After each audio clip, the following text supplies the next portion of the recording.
Baik, untuk anak-anak, Pak akan melanjutkan ke materi berikutnya, masih di bagian buku fiksi dan non-fiksi ya. Ini catatan kedua bagi kalian. Untuk yang belum mencatat di bagian pertama, mohon dilengkapi catatan kalian ya. Di bagian dua ini kita akan membahas mengenai unsur-unsur dalam buku fiksi dan non-fiksi. Mohon diperhatikan dengan baik. Silakan siapkan catatan kalian agar memudahkan nanti untuk mencatat, dan mohon dicatat di buku catatan ya, jangan di buku latihan kalian. Baik, dalam penjelasan hari ini, di sini ada dua hal yang kita bahas dari buku fiksi dan non fiksi dalam unsur-unsurnya. Yang pertama dari buku fiksi, unsur-unsurnya itu ada dua, unsur intrinsik dan juga ekstrinsik. Nah, ini kan sudah biasa kalian dapatkan ya. Kemudian di bagian buku non-fiksi hanya ada satu unsur, yaitu buku non-fiksi. Nah, kita akan bahas di bagian buku fiksi terlebih dahulu, bagian unsur intrinsiknya. Nah, dalam unsur intrinsik buku fiksi, seperti biasa, sama seperti unsur-unsur yang lainnya, seperti cerpen yang kalian pelajari kemarin. Di sini unsur intrinsik dari buku fiksi, yang pertama itu ada tema. Tema itu permasalahan atau pokok permasalahan dari buku atau cerita yang kalian angkat, cerita yang kalian baca, nanti cari temanya di bagian unsur intrinsiknya itu di bagian tema ya. Yang pertama ada tema, yaitu pokok permasalahannya apa, kalian cari, baca terlebih dahulu.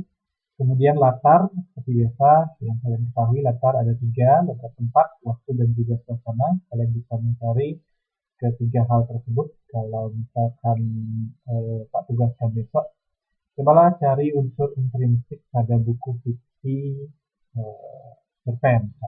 Itu kalian mencari beberapa latar, dari latar waktu, tempat, dan juga suasananya. Kemudian di bagian penokohan, ini kan penokohan itu terbagi menjadi beberapa jenis. Nah, kalau tokoh itu orangnya, kalau penokohan itu lebih ke sifatnya ya. Ada antagonis, kemudian protagonis, dan juga tritagonis. Nah, kemudian dari sudut pandang beberapa yang digunakan, sudut pandang pertama kah atau sudut pandang ketiga. Nah, nanti bisa kalian analisis di buku fiksi yang kalian baca, kalau kalian mencari unsur intrinsiknya ya.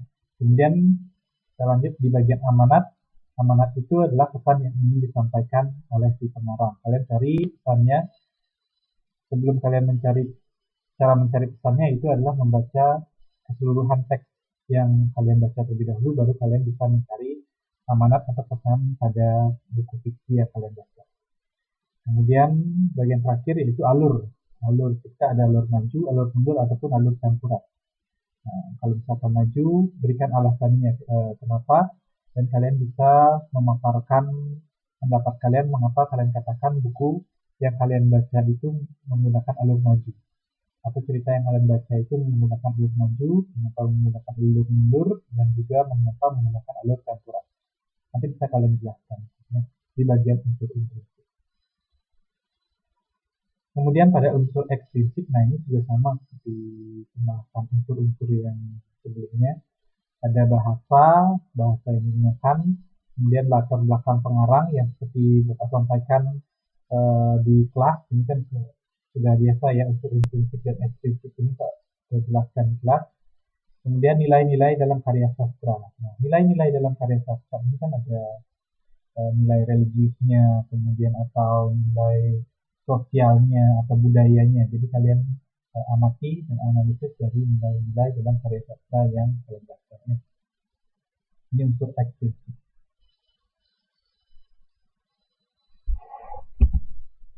Nah, kalau itu tadi di buku fiksi, unsur di buku fiksinya. Yang sekarang ini buku non fiksinya, bagian non fiksi.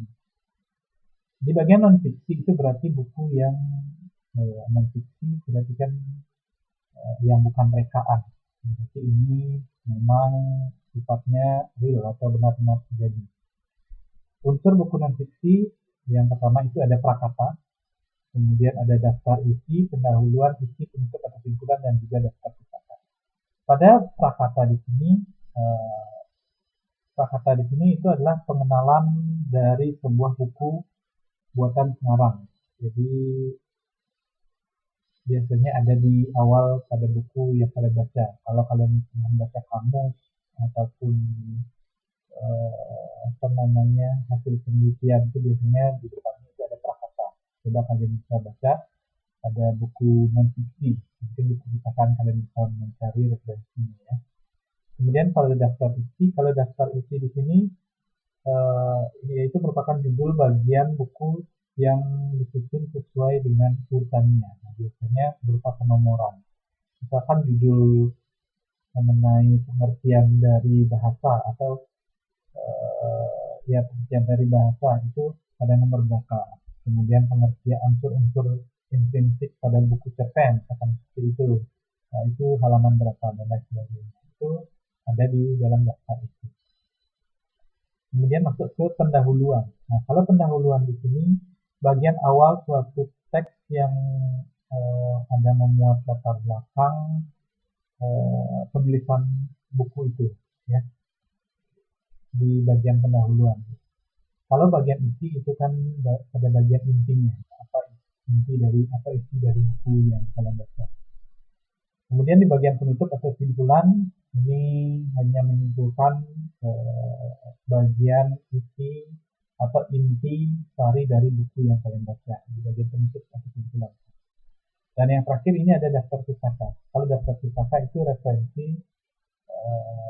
referensi yang kalian cari atau referensi yang penulis buat kemudian dibuatkan pada halaman daftar pustaka itu pada halaman terakhir. Kalau kalian mau melihat contohnya bisa lihat di buku-buku non fiksi. Salah satu contohnya yaitu kamus, kemudian buku-buku fiksi kalau misalkan di perguruan tinggi ya.